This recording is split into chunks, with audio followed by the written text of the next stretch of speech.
Hello out there, and today we're going to take a quick first look at the recently released Kershaw Identity number 1995. And this is a knife that I wasn't really excited about. I wasn't anticipating getting. It wasn't one that I, ever thought I would hold in my hands, but fact is I came across it at about a $24, $25 price range, and I said, why not? Let's give it a shot. And when I unboxed this knife, my first impression was that I was very underwhelmed.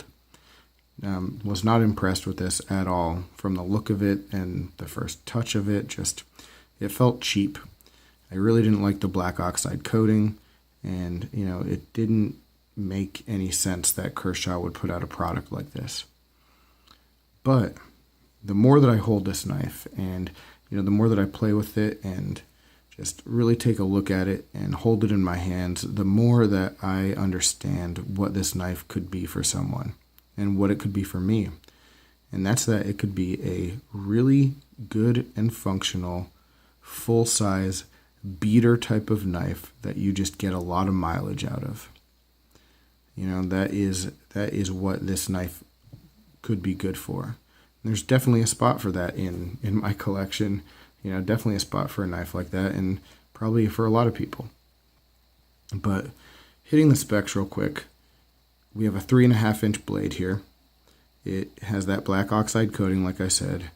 Feels like it is hollow ground, and it cuts like it's hollow ground. It's extremely sharp out of the box. Slices really, really well. The weight is very high, though. 6.5 ounces. I'm sorry, 6.5 ounces. And that's according to Kershaw's website. 6.3 ounces according to my scale, but either way, very heavy knife. All right, all of that weight seems to be in the blade, and then obviously this very long and beefy frame. But the good news is that it doesn't feel that heavy. And the reason for that is that this big frame gives a lot of real estate to find a very comfortable grip. Really comfortable. Comfortable here, choking up on this jimping, which, by the way, is not very grippy at all, but it's not really hurting anything.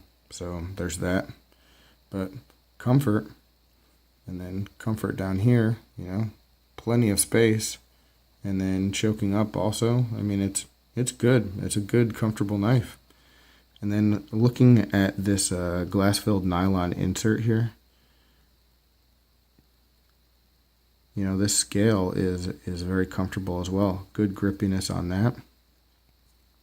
And not sharp at all. So decent fit and finish. And then looking at the backside, you have the stamp as well, which is not slick and it's not sharp. It's just the perfect amount of grippiness. So while it's not necessarily the prettiest thing in the world, it's definitely functional.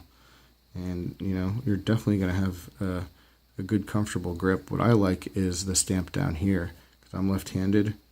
And so my finger grips right along here, and I got that amount of traction, and it's good. It's good. It feels good. So impressed with that aspect of it, and that's one of those things that makes me think you get a lot of mileage out of it just with how comfortable it is. Not really going to have any hot spots, do a lot of work with it. So impressed there. Also, I like the pocket clip. I'm not sure how it's going to actually function carrying it day in and day out because of the size of it and a little bit of a unique shape, but it is deep carry and it is a little bit subtle, so don't really have a problem with it. It is reversible too, to the left side over here, but it is tip up only, which not really a problem. Other things to talk about are the lockup and the speed. You can see it's very nicely centered. Kicks open very well too. Good snap for a larger flipper.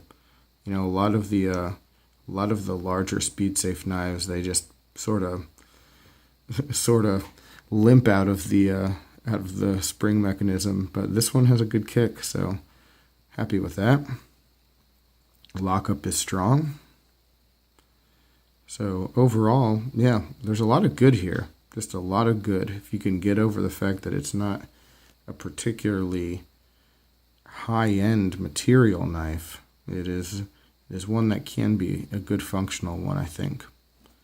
One last thing I want to note, because it jumped out at me, was despite the size of this knife, it is not particularly fat. You know, the frame itself is thick, but excuse me, the thickness of the knife, you know, this is a Kershaw leak, so you can see those next to each other. You know, it's not much fatter than the leak. Let's see if we can. There. So, you know, not much fatter than that, and it's actually thinner overall than a blur. So maybe that'll give you a good idea that it is sort of thin and streamlined despite the size. They made it as thin as possible.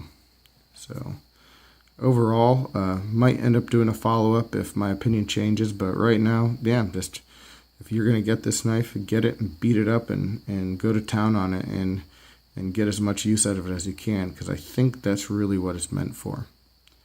But that's really all I've got, guys. If you feel differently or have any questions, comments, complaints, suggestions, let me know in the comments down below. But I appreciate you watching, and I look forward to talking with you again soon. Take care.